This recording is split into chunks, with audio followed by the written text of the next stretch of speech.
Attention, all true believers.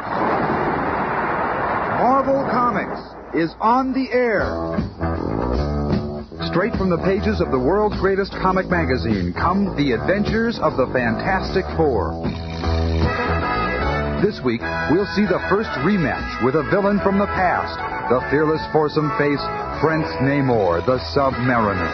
At last we meet again. This time, it is on my terms. The undersea monarch versus Comicdom's greatest superheroes. And Stan will begin our epic in just half a moment. Having last week defeated the Red Ghost on the moon, the Fantastic Four are nearly home and headed for more adventures. We've just received radio clearance from the field. I better take over the controls now. It's almost time to land this crate. Okay, partner, but this bird practically flies herself. I wonder if we'll get much of an ovation when we land. As the mighty moonship prepares to land, the excitement on the ground reaches a fevered pitch as all eyes scan the skies above until... There they are. I see them. Get those emergency vehicles over there. I'm the double. It's them all right. I see the number 4 on the tail. As the ship comes to a stop... Oh, there he is, Mr. Fantastic. Sorry, help. I can't hold these things back. Oh, I died for a lock of his hair. Easy now, girls. Let's not lose our dignity. That boy, oh, he's too much. I saw him first. No, he's mine. What a shot. Too fantastic.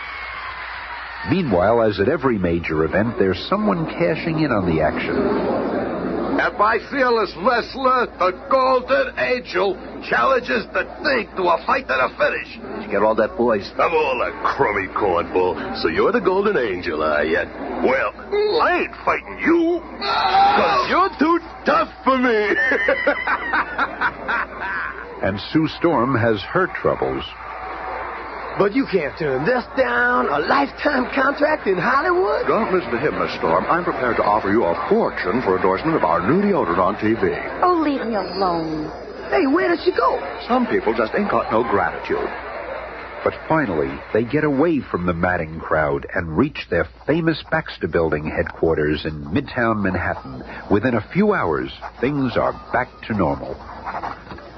There, that ought to wrap up this report to NASA about our new rocket fuel. I'll ask Sue to type it up so we can send it off to Washington by special courier. Oh, there she is, working with my new experimental probing eye. Looks like she's searching the bottom of the sea. So there you are. I've been looking for you. Oh, Reed, you startled me. I'm sure I know why. You're still thinking about Submariner, aren't you, Sue? Well, No need to answer. Sometimes I wish you could find him so we could settle things between us once and for all.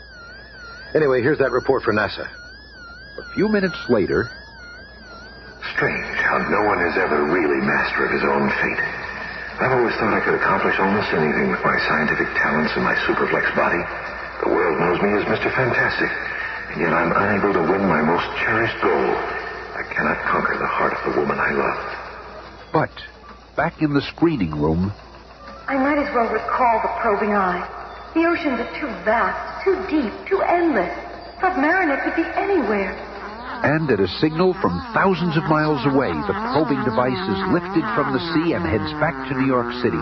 This marvel, created by the scientific genius of Reed Richards, is to Sue Storm just a means to contact the monarch of the sea, a means which failed. And in a seedy sanitarium on the outskirts of town, a scene is taking place which will have far-reaching consequences for our fantastic cast of characters. There's no need for you to stay here any longer, sir. You're cured. Oh, I know that. I've been cured for months. I have only stayed here to let the world forget me. But you would not understand that. After leaving the rest home, the strange little man wanders into a city park and begins to whittle, muttering to himself. The fools thought they killed me months ago, but how wrong they were. Now it is time for me to come out of hiding to plan a fitting revenge for the accursed Fantastic Four. I shall not risk my own neck, however. A scapegoat will do the job for me. But who?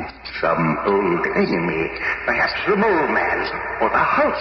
No, the Four beat them in the past, and they might do it again. Dr. Doom once brought them to a standstill, but he's vanished from the earth. Wait, I have it.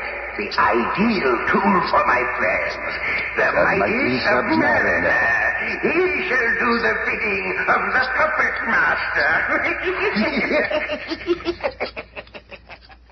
Even as the puppet master makes his preparations, many fathoms beneath the sea which is his kingdom, the legendary submariner, still searching for some trace of his vanished people, finds a startling clue. At last, traces of an unofficial ship. Proof that my people have been here within the past decade.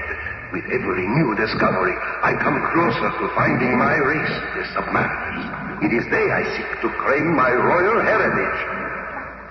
But suddenly, as though struck by some unseen hand, the mighty Prince Namor comes to a sudden stop. Some powerful occult force takes control of his body. Oh, what's happened? Like a man in a trance, he returns to his headquarters, looking neither right nor left. I have a mission to perform. I cannot disobey. The puppet master commands it. Upon reaching his private quarters, Submariner flings open heavy drapes and faces the strangest form of undersea life, the wondrous Mento fish, which can sense human thoughts and transmit them to any point on Earth through mental energy. Facing the awesome creature, the only fish of its type in the world, Namor thinks but one thought over and over. Storm, this is Submariner. Meet me. Soon. And following silent instructions whispered in her mind, Sue finds herself at a deserted pier on New York's Lower East Side. I'll stay invisible until I see whether or not it's a trap. No, it couldn't be a trick. It's him. I'd recognize him anywhere. Namor, I've come as you asked. But why don't you speak? Say something. The sea monarch wordlessly moves aside to reveal a fluttering hypnofish behind him, with its single hypnotic eye focused upon Sue. He is under your spell. Now do as I have instructed. And at Namor's command, the amazing creature forms a huge air bubble around the docile figure of Sue Storm, and then... Into the sea with her. Breathe normally until we reach my domicile. Then to await further instructions from the puppet master.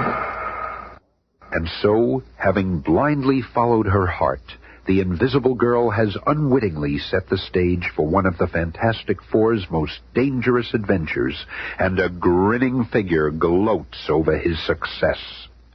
And now it is time for step 2 of my plan.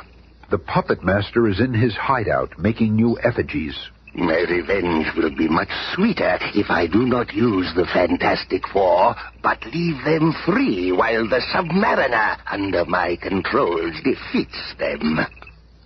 Meanwhile, back at their skyscraper headquarters, the Fantastic Four are still unaware of the dire danger which awaits them. Hey, how much longer do I have to hold this? Feels like it weighs 10 tons. It does. I'm testing the exact limits of your strength once and for all. Well, tell that blazing brat to stop flying around here or I'm gonna... Hey, who's that over there? It's Submariner! Out of my way! I'm way ahead of you, pal. Hey, what gives? My fireball went right through him. Oh, yeah? Well, my fist won't... Well, there's nothing there. Just a ghost or something. There's more to this than meets the eye. That's not Namor at all, but a mental projection of him. Remember, that's one of his powers. And I have come to tell you I have Sue Storm as my prisoner. I defy you to invade my Undersea's realm in an attempt to rescue her. For if you do, I shall destroy you all. Farewell! What are you doing with my sister? He's gone. And we're going after him. We'll rip up half the ocean if we have to, but we'll get Sue back. And, in a Navy surplus one-man submarine... I have done it. I have assembled my little cast of characters, and the stage is now set. Let the curtain up, and the action begin. Even though none of my actors know that I, the puppet master, am directing from behind the scenes, I shall witness the final demise of my arch-enemies at the hands of my powerful pawn, the Submariner. Reed, Ben, and Johnny are aboard the Fantastic Car, heading into the most complex problem of their careers. Just in case we don't return, we'd better leave the keys to our secret files with the commissioner. Are you kidding? What chance does that animated sardine have against us? Reed's right, Gruesome. All right, then while you campfire boys are doing your good deed, I'm going to say goodbye to Alicia. Meet us at our private pier in half an hour. See you later, Romeo. You lousy squirt. I just don't want her worried about where I am. Here's a good place to leave this flying hot rod. Oh, what's this? Hey, you can't park that thing here. This lot is for parking cars, not flying saucers. Where you been, old man? Ain't you never seen a car with wings before? Well, there's nothing in the rule book about cars with wings. Just to play it safe, I'd better charge you double rates in advance. What? Double? Yeah. Here's your dough, Smiley. Go split it with your partner, Jesse James. And a few minutes later, at Alicia's apartment... Oh, Ben, I'm frightened. The submariner is so powerful, so unpredictable. You will be facing him where he is the strongest, in his own domain. Well, you know, Reed, Johnny, and yours truly ain't exactly babes in arms. But, Ben, if anything should happen to you, I don't know what I'd do. You mean so much to me, and I'd be alone with no one to look after me. Okay, Alicia, honey. I'll take you with us, huh? Whatever happens, we'll be together. And so, at the appointed time, in the appointed place... Hi, Ben. Hello, Alicia. I kind of thought Ben would bring you along. Welcome aboard. What? I was all set for a knockdown hassle about why she can't come with us. Hey, what's this thing? Admiral Sawyer was good enough to loan us this experimental bathysphere, no questions asked. Let's all get aboard so we can get started. Lots of work ahead. Watch your step, Alicia. And as the undersea quest for Submariner begins... Tell me, how are we going to find Fishman anyway? This is a pretty big ditch. I suspect that he inhabits the very deepest regions of the sea, such as the area we're in now. Be on your guard. He could be observing us this minute.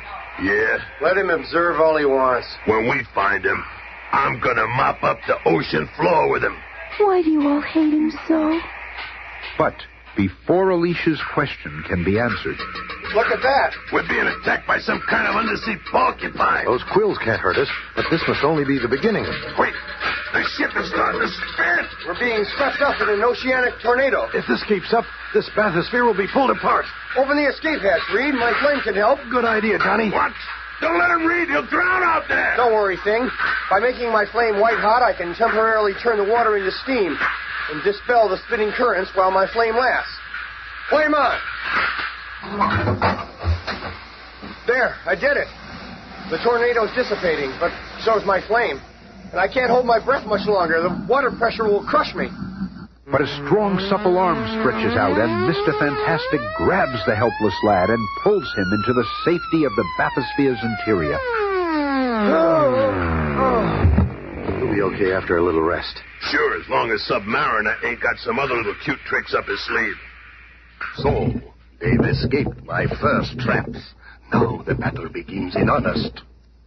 Yes, my unsuspecting victims, come closer, just a little closer. Ha! They are trapped by my ally, the giant scavenger crab. And then, it could be minutes or hours later, Reed, Ben, Johnny, and Alicia find themselves in Prince Namor's giant undersea living quarters. You wonder how you came to be here. The scavenger crab gives off a vapor which put you to sleep. Now you are here, and my prisoners. Don't bet on it, Namor. Only time will tell whether you've captured us or we have you. Bah, you do not impress me. Now see the one you so foolishly came to rescue. There. She is confined in an air-filled sphere inside my largest and most prized aquarium, guarded by the mightiest octopus in all the seven seas. Hey, the octopus is trying to get her. If any harm comes to my sister... Easy, Johnny. There's something strange going on. Submariner loves Sue. He wouldn't... Let's take him. I will batter each of you, but one at a time, as is the custom of my people. Who will be first? I will, you fishy creep. Flame on! I am prepared for you, Torch. There is an undersea creature which devours any kind of heat. And this is it. I shall defeat your flame finally with this heat eater. I'm getting weak. It's working. The creature absorbs your heat like a sponge takes up water. Oh, no. I'm going to fall. The human torch. Look at yourself. All that remains is for me to finish you with my bare hands. Oh, no, you don't, face. That brave little kid is worth a dozen double crosses like you. Prince Namor is not a puny surface person that cringes at the sound of your voice. Hey, you slippery eel, come back here and fight. I'll fight you, ugly one, never fear, but on my terms. Here, a small token of my... Yeah! It's razor sharp. My dagger needle coral is not to your liking. Perhaps this deep-sea fungus will suit you better. Come over here and fight, you wimp. Hey, what's this? Didn't I tell you that one piece of fungus grows and spreads out over any living thing it touches? Soon it will engulf your entire body as it grows harder and harder. There. I have beaten you. You are trapped in a living prison from which there is no escape. Did anyone ever tell you you talk too much? Good work, big fella. I'll go after him while you rescue Susan. Right. You stay here, Alicia, honey, and I'll bring you back some octopus pie. Be careful, Ben. You fought the others to a standstill by resorting to outside powers. But now it's just you and me, Namor, one-on-one. The others make the most noise, but I have always sensed that you are their superior. Now you shall see the submariner is by far your superior. Thing shattered your living prison, and you cannot escape from this human prison composed of my stretched honor law. Sooner or later, you'll have to release the tension. And when you do... Meanwhile, Ben is about to come to grips with Namor's mighty octopus threatening Sue's air-filled sphere. Don't worry, Sue. Look at the size of that blob. I can just get his attention. And get his attention he does. The giant 8-armed guard now gropes for the form of the Thing, but it is the Thing who takes hold of the creature. Okay, Octo. You're going for a free ride. Then, as the mindless monster goes hurtling to the top of Namor's enormous sanctum sanctorum, Ben rushes to Sue's chamber and pulls her to safety. Brave kid. Not a peep out of her. But another pair of eyes are focused on this tense scene. Bah! The Fantastic Four are more powerful than I thought. Even in his own undersea lair, Submariner may be beaten by the accursed Four. I can no longer let events take their natural course. Now that the girl is free, Mr. Fantastic has released Namor. The Submariner has not yet attempted to kill them, only defeat them. So long as I hold your effigy, Prince Namor, you must do my bidding. You are to slay the Fantastic Four, just as I have toppled their puppet images. And what comes of this toppling of the Fantastic Four's effigies by the Puppet Master? In the Submariner's lair... Namor, let's stop this struggle. Why have you turned against Sue? Stay back. I must slay you. All of you, now. I have no choice. Ben, dear, although I cannot see, I sense another sinister presence here, like the presence of my stepfather. The Puppet Master? That would explain it. But how? He's dead, ain't he? This brand is my ultimate weapon. Who are you trying to get? Looks like catfish. This releases a gas that no surface human can tolerate. Release the fumes. I command you. I must release these fumes. They are your enemies. You are my enemies. I must kill you. You are under my power. You must do my bidding. It is you or me. I must destroy you. All of you, stay behind me. I ain't so easy to kill, and I'll give you some time. That's it, Thing. You keep him busy while I take some preventative measures. No! Can't kill! Wait. Intend to release the fumes. What's controlling me? And as the vapors clear... You are still alive. But no one can survive exposure to those gases. Not even you. You think we'd be unprepared for such a threat as that? These oxygen packets work great. Here, Alicia, I'll help you with yours. Now, Namor, for the final reckoning. It's clobbering time! Flame on. I want him first. Wait, listen to me. He doesn't know what he's doing. What, Alicia? Alicia's right. He's under some sort of evil influence. Stand aside, woman. They do not frighten Prince Namor. But unknown to all, the giant octopus, which the thing hurled from Namor's aquarium in the last episode, has crashed through the outer plexiglass skin of Namor's haven. Once more free to ravage the ocean's depths, the mindless monster seeks and finds a new victim. What's that up ahead? The giant octopus. It's coming toward me. Too late to change course. I'll construct a special effigy. He's coming closer, but no one shall defeat the puppet master. Just another But second you or two. cannot control the mind of a It's too mindless late. creature. He's going to crush the ship.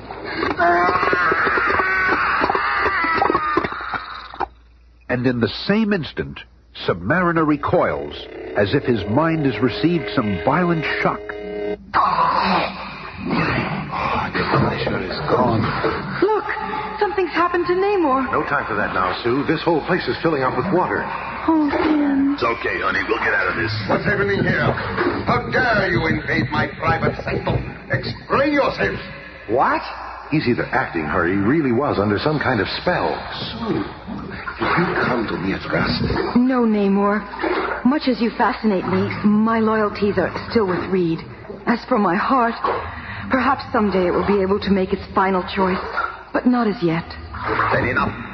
I do not beg. I have a mission to complete. Sooner or later, I will locate the lost race of submariners. And when I do, we shall see to whom this planet really belongs. Now be gone and take this girl with you, Reed Richards. And hold her if you can. But heed my words. Never shall she forget Prince Namor. Let's get out of here before Fishman starts reciting Hamlet. Goodbye, Namor. I hope that someday you'll lose the bitterness in your heart and become our friend. That is too mild a word for Submariner. Farewell for now. I wonder, the puppet master controlling the Submariner? I've never felt a presence like that, except when around my stepfather. Don't worry, Alicia, honey. You're safe with me around. Strange. I cannot remember what brought him here, and yet I feel as though a terrible weight has been lifted from me. This is the last episode in the present cycle of the Marvel Comics radio series. The entire project has been an incredible experience for all of us. The scripts for the next 13 weeks are already being written, so we'll be back soon with more adventures from the mighty land of Marvel. Some of the people that made this series what it is are Richie Becker, Bob Michelson, Ken Landis, Don Bird, Roy Schmecka, Cynthia Height, Mouse, Carrot, Pencil, Duck, and most of all, you. Thank you. As always, the fantastic cast is Cynthia Adler, Bob Maxwell, Bill Murray, Jim Pappas, Jerry Gerheiden. narration by Smile and Stan Lee. Special sounds created by P. Craig Turner. Any resemblance between characters created in these radio programs and real persons living or dead is purely coincidental.